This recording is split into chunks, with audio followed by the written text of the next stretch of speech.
Hi, everyone. My name is Dawn Maddox, and I just realized I still have my mask on, and I'm going to go ahead and take that off.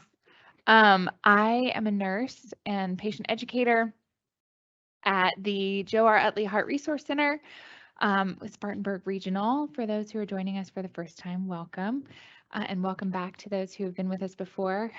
Today we're going to do the Veg Edge. We're going to change it up a little bit. October Veg Edge was supposed to be the fall stew, but Carrie Stewart, who was going to host today, she's a wonderful dietitian that I work with. She's not feeling well today, so I'm going to jump in and do some really fun fall hummus mixes that we can make. We're going to do a chocolate hummus as well as a pumpkin pie hummus. So it would be a really great thing that you could do at the holidays coming up. And they're also really chock full of some nutrients that maybe everybody didn't know about. So without further ado, we'll go ahead and get started. If you have any questions, Carrie is here, but she's in the back. She's kind of lost her voice. So she can be answering questions on the computer. If any of you have any questions, put them in the Q&A, and we'll be happy to get back to you right away. We're going to start off today with the chocolate hummus, and it's more water-based. A lot of, standard hummus is going to be more oil-based. It's got some olive oil in it, got some tahini, but the main ingredient is going to be your chickpeas, the ground chickpeas. And sorry, I'm going to turn that off. We're going to do a little bit more. It's definitely a hummus because it's got the chickpeas in it, but we're going to be more water-based, and then we'll go over some of the other ingredients and the health benefits of those. So to get us started out, I've got our chickpeas here, and we will be sharing the recipes with you afterwards. We'll send out a message to all of those who joined today, but we're going to be doing garbanzo beans. We've got our maple syrup. We've got some vanilla extract, a little bit of salt, some unsweetened baking cocoa, as well as some water to add depending on how you like it. The cool thing about this hummus is if you like dips that are a little bit more watery, a little bit more runny, or you can add more water, but if you like it a little bit more dried and easy to pick up like a bigger chunk, then you can kind of decrease the water amount. So garbanzo beans, wanted to talk about a little bit, is garbanzo beans, also known as chickpeas, and they come chock full of nutrients. They are super healthy because they contain all 9 of the essential amino acids that we need, and they are great for vegetarians and vegans who are looking for plant-based proteins. They can promote weight control because they're really rich in fiber, so they can, it's a really rich food that can help you feel satiated and full. And they also have the benefit with all that fiber in it to help your GI tract, and they can help keep you moving, so to speak, and prevent constipation. They also promote cardiovascular health because it's cholesterol free, and they are a great source of polyunsaturated fats. And with all that fiber as well, one of the things that fiber can do is help with cholesterol levels. And if you're somebody that struggles with having high cholesterol, in terms of the high bad cholesterols like the LDL, one of the things you can do is look at different sources of fiber. And that is a way that you can help kind of lower those levels and get your HDL levels up, and looking at foods that have that lower LDL, increase HDL to get a healthy total cholesterol level. They can also help with blood sugar as well. High fibered foods. I don't know if anybody has heard from your doc before that says, stay away from sugars, including fruits. One of the benefits of having foods that are rich in fiber, including fruits, the way that we get them out of the ground or off of trees, the closer they are to how they come and are grown, the better. So whole foods, they even if it's a fruit that's high in sugar, if it has a lot of fiber in it, which fruits and vegetables do, then that can kind of help with the release of the sugar almost. It's almost like a slow release. So it keeps your energy levels higher for longer, and you don't get that huge spike in blood sugar levels, which is wonderful. And then let's see, just want to make sure we're going over everything. It's naturally gluten-free. So if you have anybody in your house, or if you are sensitive to foods that contain gluten, this is a really great option as well. So we'll go ahead and get started. What I'm going to do is go ahead and add, we've got the garbanzo beans or chickpeas in here. I'm going to go ahead and add, and I just did 1 can. So 1 serving is going to be 1 can of garbanzo beans. I went ahead and rinsed them. Always look for low sodium options if you can, and you can rinse them if you have a colander, and about a third, it's about a third of the salt, right, that you can get off if you rinse them. So, yeah, so the liquid that the beans are canned with is high in sodium as a, as a way to preserve them. So if you open the can and rinse it out, put it in the colander, and then rinse it 2 or 3 times, that will really help lower the sodium, even if it's already low sodium. So that's great. And then we'll do our maple syrup. So I'm not going to do all of it because one of the things that it recommends in this recipe is to do about 3.5 tablespoons of the maple syrup and then leave it, and you can taste it afterwards. If you're somebody that's trying to watch your sugar intake, you don't have to put the whole amount in there. And if you want it a little bit sweeter, because we're going to be putting unsweetened cocoa in here, you can add a little bit more at the end and blend it up a little bit more. And then here we're going to do our, oh, and with maple syrup, one of the really cool things about it, it's a naturally sweetened food. So the closer you get to how it was actually tapped, so you want to look for, your organic maple syrups or anything that you can get from somebody. If it was even tapped in, New Hampshire, Vermont has tons of great kinds, but we got, this one is from, where'd you get that one from? It's an organic, it's 100% pure, grade A. So that's something you can look for. But I know Lidl has it, Ingles has a brand, just kind of staying away from those brands where it's a lot of artificial sweetener. If it has ingredients in it that you can't really pronounce, chances are that may not be an authentic kind of maple syrup. But keep in mind, it is still high in sugar. It is still a natural, it is a natural way to get sugar, sure, but it's still very high in sugar. So there are other properties in maple syrup that are beneficial to you. But yeah, just wanted to point that out. It's not like, yeah, it's a natural sugar, so I'm just going to put as much on there as I want. It's not quite how it is, but it might be a healthier option with a few more nutrients in it than an artificial sugar, just throwing sugar in there. So we're going to add a little bit of vanilla extract, and I'm not going to lie to you. I'm sure that there are probably some healthy things about vanilla extract. I don't know what they are, but it also tastes really great. And this one calls for about half a teaspoon, so it's not a whole lot. And then, it calls for salt. This is also one I like to cook at home so that I can control my salt content. This recipe calls for about a 1/4 teaspoon, so I'm only going to do a few cracks. If you're somebody that tries to watch your salt intake, you can put as much in there or as little in there as you want. You can always add more at the end. That's kind of one of those, I go light on it, and then if it needs just a little bit more, I'll add to it at the end. That's a great way to control how much you get. When you eat out or you're eating at other people's homes or in a restaurant, you can't always control your salt intake. So the more you learn to increase your cooking skills at home, it's a great way to kind of keep your sugar and salt down if you need that. All right, and then we're going to add 4 tablespoons or 1/4 cup of unsweetened baking powder or not baking powder, baking cocoa. And I looked up the health benefits of cocoa. I found an article. They have done a lot of research on that over the last probably decade or two, and it has a ton of antioxidant properties in it. It also offers neuroprotection and enhances cognition and positive mood. So that is one of the reasons that, dark chocolate that is higher in cocoa, probably a little bit lower in sugar. They say a little bit of chocolate's good for you every day.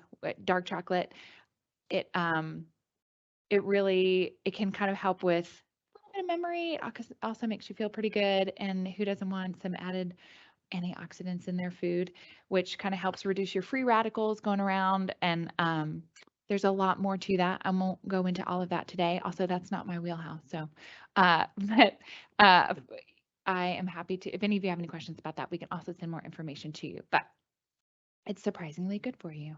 And then we're going to go ahead and add a little bit. I'm just going to put a little bit of water in here to get it started, because if you don't, it'll be pretty dry. And then we can add more if we need to.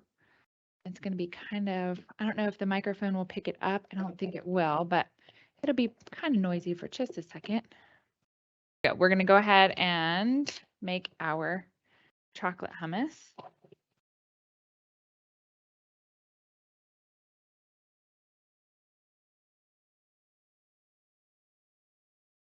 And then we'll go back to our pumpkin, add a little bit of water.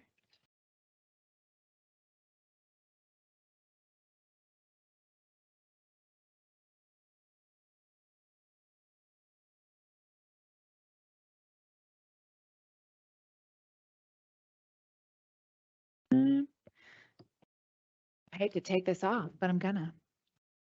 Oh, I spilled a little bit of water on the counter too. Actually, that looks like a really good consistency.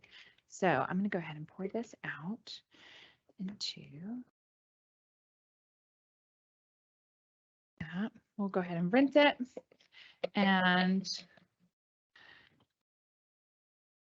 one of the things that I have found that I really enjoy about this hummus is I have 2 small kids at home, and they both they have grandparents that love to give them sweets. And so I get to play mom hero by giving them sweets as well, but I can give them chocolate hummus that has lots of health benefits too. So when we eat sweets at my house, I try to mask it a little bit as much as I can. Though I guess that's not really masking it because these are really true sweets because you're using natural ingredients. And that's why I'm wearing my apron, because I make a mess every time I cook. I just own it. And if you're like me, get you an apron. They're pretty great. All right. Yeah, thanks. Okay. So I'll wipe that up a little bit and we'll let her kind of get off. Thank you. So I don't know if you can see this in here. It is, so mine's a little bit more watery, but I kind of like that. And, but you can, I added a lot of that water at the end, but you can make it a little bit thicker. So if you're somebody that likes, you know, like a ranch dip is going to be really runny. If you like that consistency, add more water. If you're somebody that likes, you know, more of a chunky dip, like a spinach and artichoke heart dip, something like that, then just use less water, and then you can stop at the level that you like. You can always sample it. I always tell people to try it before they put it out so that you can make sure it tastes good to you. And if you wanted to add anything at the end, like a little bit more maple syrup, I'm going to try this really quick and see. Yeah, I wouldn't want to add any more syrup to mine. That's perfect for me. But if it wasn't sweet, or you have somebody in your house who has a sweet tooth, you can add a little bit more. Okay. So now I've got the chickpeas, 1 can of chickpeas, and I did save the liquid there. And then 1 can of pumpkin. And we're going to, oh, I like to keep a clean station while I'm working. In between recipes, helps me stay organized. So for the pumpkin pie hummus, we did the 1 can chickpeas, 1 can of the pumpkin, and then we're going to do a 1/4 cup of maple syrup again. So I'll go ahead and put that in there, and I'll leave a little bit. And I saved the liquid from the chickpeas, which that's called aquafaba, right? And some people use that when cooking gluten-free cooking. And it's a great binding thing, right? Like you can use that instead of eggs, right? I think. I could be wrong. But anyway, aquafaba. It's a great thing to use if you need to. And then 1/4 cup of maple syrup. I didn't put it all in there. And then we've got 2.5 teaspoons of pumpkin pie spice in here. And pumpkin pie spice you can actually make yourself. I don't know if this guy has the ingredients in it or not, but yeah, I actually made my own at home. It's just ground cinnamon, ground ginger, ground nutmegs, and ground cloves. So you can buy it like that, or you can just make it at your house because that's stuff that a lot of people have at home. But they basically just they do market it as pumpkin pie spice. They just put it all together and sell it to you for probably more than what you could make for yourself, but it's good. And I guess that's what you would put in a pumpkin pie. So we'll kind of mix all that up. And then 2 teaspoons of vanilla, a little bit of liquid. And then for this one, if it calls for more water, this said to reserve the liquid. So that's what I'll add a little bit of the aquafaba or the chickpea water if we need a little bit more. Thank you, Carrie, for doing that.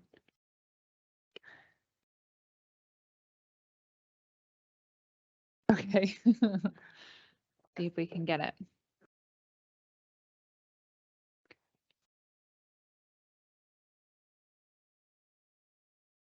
All right. There we go. So let's see how this goes.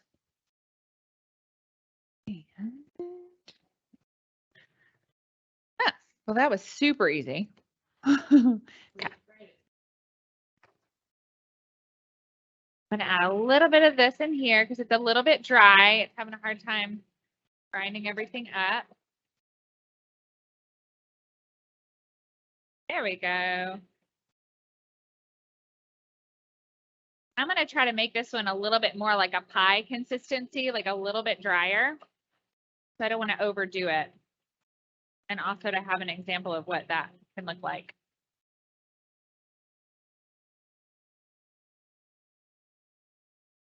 And if you don't, a food processor is ideal, but if you don't have a food processor, you can use a blender. You just might have to kind of use your spatula to get things down at the bottom. Okay. That's about pretty well.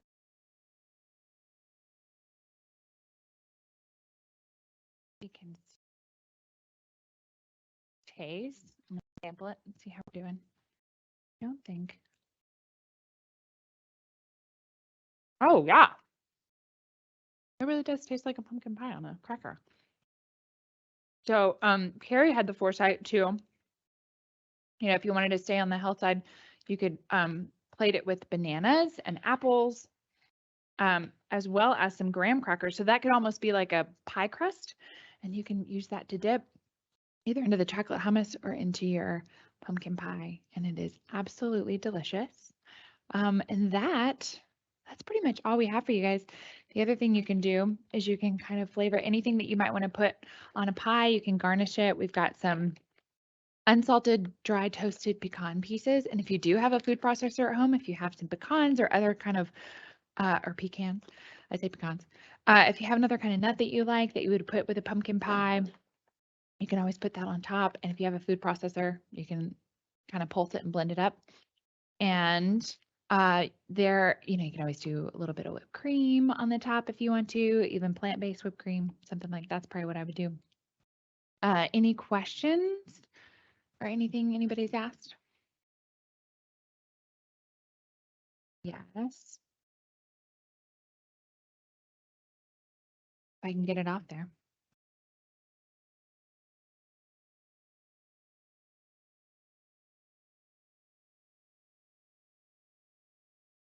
Okay, so we're just gonna put this in the yellow bowl so you can kind of see the color of it and the consistency.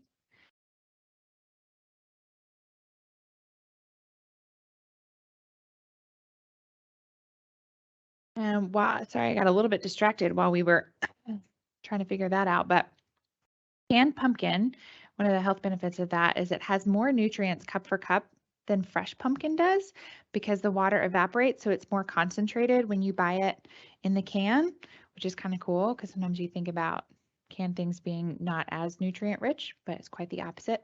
So canned pumpkin, it's pretty good for you, especially if you get that organic, as fresh as you can. And then it's an excellent source of vitamin A. So about a half a cup has 100% of your daily value that you need. And it is also because it's that orange color. So a lot of times the color of the food indicates what it's richest in. And orange foods are really high in beta carotene, so carrots as well. And that increases immune cell function. And it's one of the reasons that it's so good for cancer prevention. And we wanted to throw that in there today to talk about it's Breast Cancer Awareness Month. So, and Prevention Month. So there you go. Eat your orange foods. They're great for preventing cancers. as well as just keeping you healthy. Any questions or anything anybody has? Okay. Thank you all for joining us. And again, sorry we had to kind of mix it up. We are hoping to we'll find another day to do the fall stew. And Carrie will be back with it. What is that? Oh, yeah, Erica Moore.